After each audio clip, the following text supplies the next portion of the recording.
ద్రౌపది అన్నాడు. ఎందుకు ద్రౌపది ఏం చేసింది మహాప్రభు అన్నాడు. అంటే ఏం చెప్పమంటావు?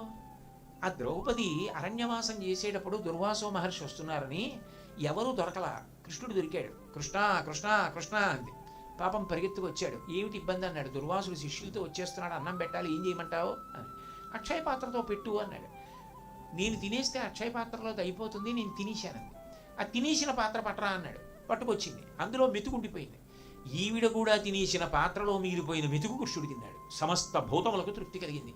తను తినేసిన ఎంగిలి పాత్రలో మిగిలిపోయిన మెతుకు పెడుతుందా? ఇంటికి వచ్చిన అతిథుల్ని తృప్తిపరచడానికి మా స్వామి దొరికాడు ఆవిడికి.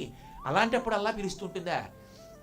అవసరం వచ్చేటప్పటికి సందర్భం చూడదు, పిలుస్తుంది. ఆయన ఏ పనిలో ఉన్నా వచ్చేయాలి ఈవిడికి. నిజంగా తను తన భర్తలు అందరూ తినేసిన తర్వాత మిగిలిపోయిన పాత్రలో మెతుకు కృష్ణుడికి ఎట్టి దుర్వాసుడు శిష్యులు వచ్చేశారు, మమ్మల్ని కాపాడంటుందా? అందుకని ద్రౌపది కనపడితే వేసేస్తాను, అందుకని కత్తి కట్టుకున్నాను. ఓహో, నీకు భారతం వినగా వినగా వినగా ద్రౌపది మీద ద్వేషానికి కారణమైంది, భగవంతుని యందు ప్రీతి ఇలా తిరిగిందనమాట అనుకున్నాడు. అనుకుని ఆయన బాగుంది, అయితే మూడో వారు ఎవరు అని అడిగాడు. అడిగితే ప్రహ్లాదుడు అన్నాడు. ప్రహ్లాదుడు ఏం చేశాడు? ఆయన చాలా గొప్ప భక్తుడని భగవంతుడే చెప్పాడు కదా, పైగా నేను ప్రహ్లాదుని యందు నా అంశం ఉందన్నాడు. ప్రహ్లాదుడు ఏం చేశాడని అడిగాడు.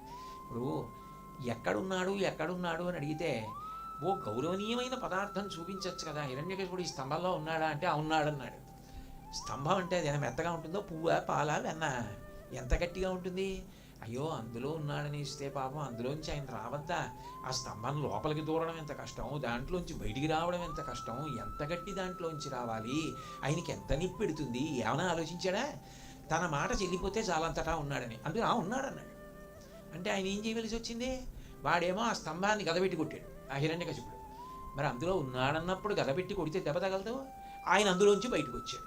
ఎంత గట్టి దాంట్లోంచి వచ్చాడు? తండ్రి కొడుకు ఆయనకి ఏం చేశారు ఉపకారం? తండ్రి అంటే రాక్షసుడు, ఈయన ఏం చేశాడు ఉపకారం?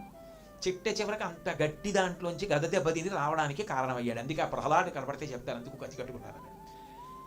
అర్జునుడు ఆశ్చర్యపోయాడు. నాలుగో వారు ఎవరని అడిగాడు. అర్జునుడు అన్నాడు.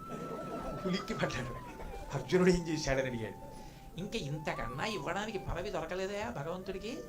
ఈయన బాణాలు వేస్తాడా? సుదర్శన చక్రం చేత్తో ఉన్నవాడు సారథ్యం చేయాలా? బావా నాకు సారథ్యం చెయ్యి అంటాడా? ఆయన గుర్రాలు నడుపుతూ చెమట తుడుచుకుంటూ ఉండాలా? మధ్య మధ్యలోనేమో గట్టిగా అరుస్తుంటాడా యుద్ధంలో, ఎవరికి వినపడదని అర్జున కృష్ణ అంటుంటే వెనక్కి తిరిగి చూడాలా?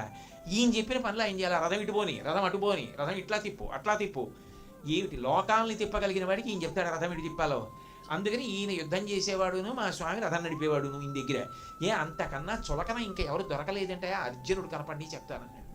అర్జునుడు నేనని చెప్పకుండా విడిపోయాడు.